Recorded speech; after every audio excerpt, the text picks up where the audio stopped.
I'm Mike Uyak. I love to try new things, and I've had culinary adventures all around the world as well as right at home. I've had really wonderful food, as well as some really horrible food. I'd like to share some of my adventures with you, and we'll see if I have what it takes to fix whatever goes wrong. This is Recipe Redemption.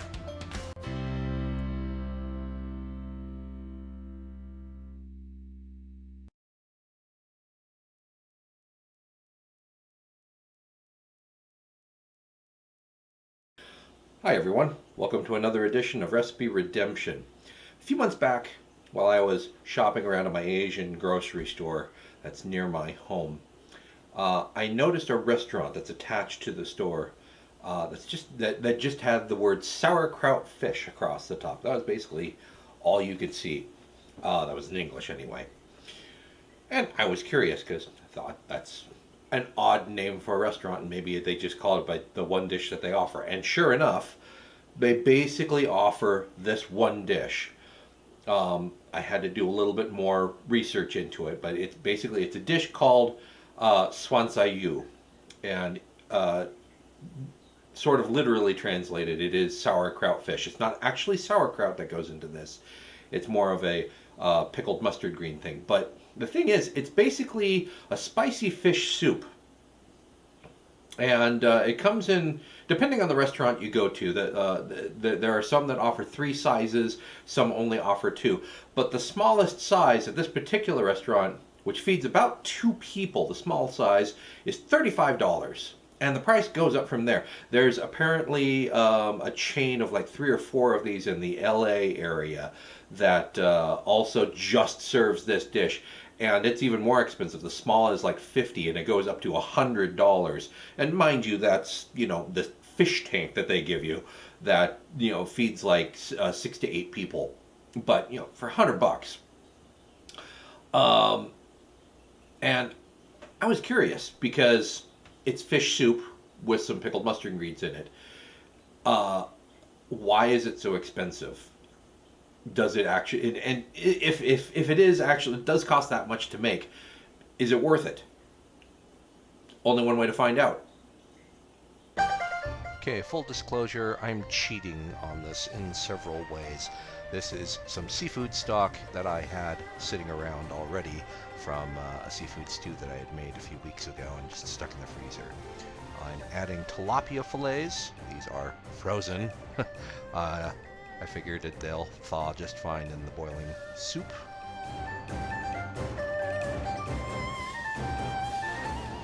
And I'm adding some powdered ginger to this to give it just a little bit of that flavor. I didn't have any fresh on hand, and I forgot to buy some. So,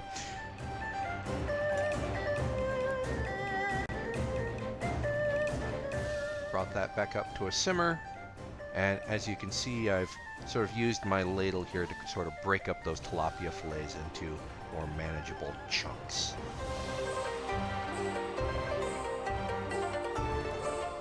Now I'm adding my pickled mustard greens, and yes, they're in a jar.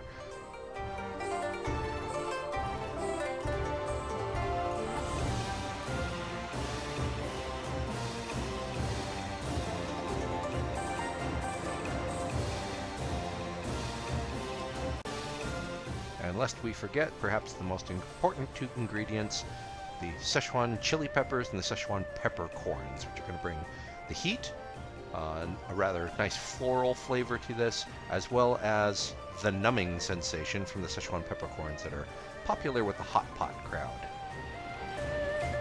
And once this is up to a boil, I'm throwing in some fish balls.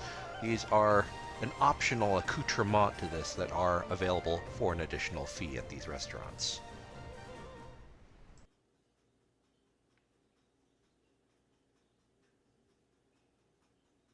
This is it, the sort of lazy man's version of Szechuan sauerkraut fish. Now, again, I took some shortcuts. I just used frozen tilapia fillet instead of fresh. Because it was frozen, I didn't bother actually slicing it into thin slices like they usually do. That usually causes it to the fish to actually curl up in a characteristic way, which I'm not getting. So there's a labor component here. Also, I just used jarred pickled mustard greens, and they were actually kind of minced a little bit finer than you typically get in the restaurant. You usually get chunks that you can actually pick up with your chopsticks. Um, they pickle that on site. I'm obviously using a pre-prepared fish stock, so there's a certain amount of time and labor involved in actually creating that. So that adds to the cost. Fresher ingredients, more time to take.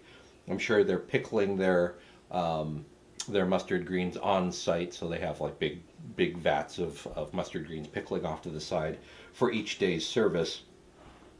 On the one hand, doing all that stuff in-house, there's a certain labor cost, but because it's a restaurant, there are also certain economies of scale where they can save money by doing large batches of things. So I think it comes out about even.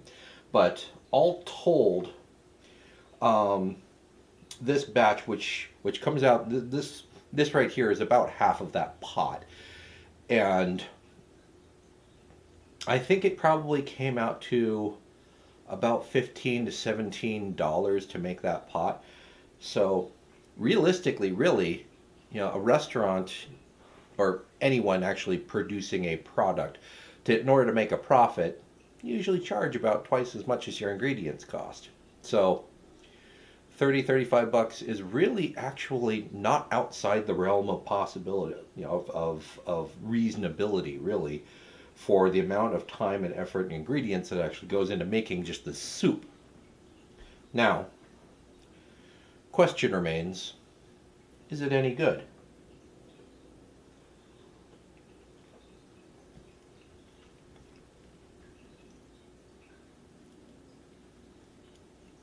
It's not bad. It's zippy.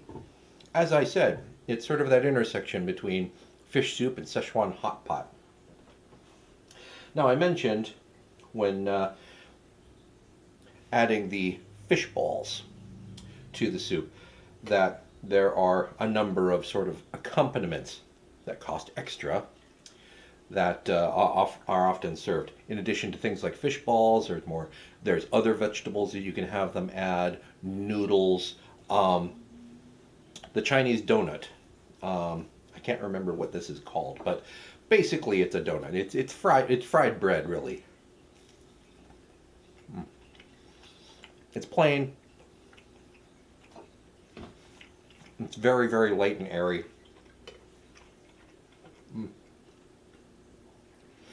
Probably to soak up some of the grease. The the overall soup ends up being kind of oily, since the mustard greens are actually pickled. Um, they actually have an oil that's added to them as well. So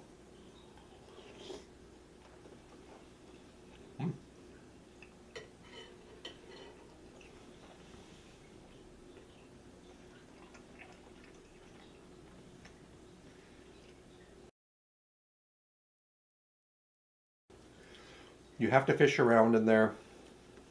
If you're not the type of person who actually likes to eat the Szechuan peppers and the peppercorns, you kind of have to fish around a little bit, which is why typically you eat this with chopsticks.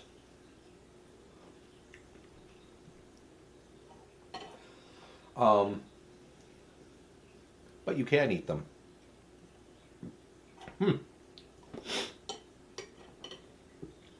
Heat's starting to kick in.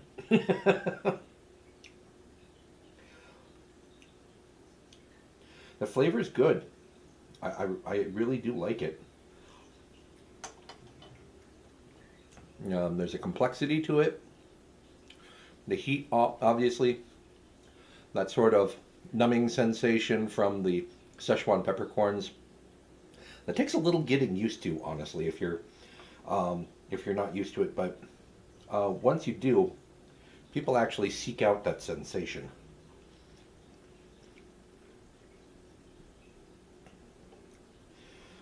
The fish is still flavorful. You can taste it even through all of this heat and all of the other flavors in here. It almost adds sort of a light, delicate note to what is otherwise quite a robust soup. I might actually be willing to try this in the restaurant. One, just to see what it tastes like properly prepared. Because honestly, I think it might actually be worth it. Mm.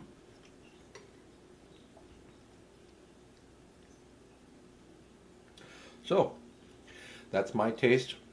That's my taste. That's my take on Szechuan sauerkraut fish. It's a lot better than I expected. It's possibly worth the price. Tell me what you think. Would you be willing to try this? Want to go there with me? Let me know in the comments below. And if there are any other culinary delights out there that you've run across that you think I should try, by all means let me know.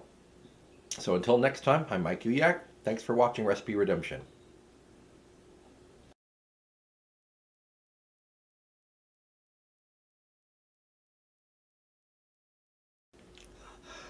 Hot